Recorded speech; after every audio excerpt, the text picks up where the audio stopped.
biyu da a gidanta. Sannan Newcastle da Brighton sun raba maki a gidan Newcastle din. Chelsea ta samu nasara akan Nottingham Forest da ci 3. A gasar Premier League, Brentford ta sha kashi a hannun Everton da ci 1-0. Sannan West Ham ta ba Luton Town kashi da ci 3-1 a gidan Luton Town din. Al Hilal ta samu nasarar daga kofin Saudi Pro League a wasanta da ta buga yau.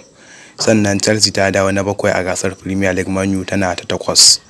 Sannan ga bajantar dan wasa Kevin De Bruyne ya zama na 3 a yawan assist a gasar Premier League. Real Madrid ta ci kofi 98 a kafa tarihin. Sannan ita champion tana da kofi 19.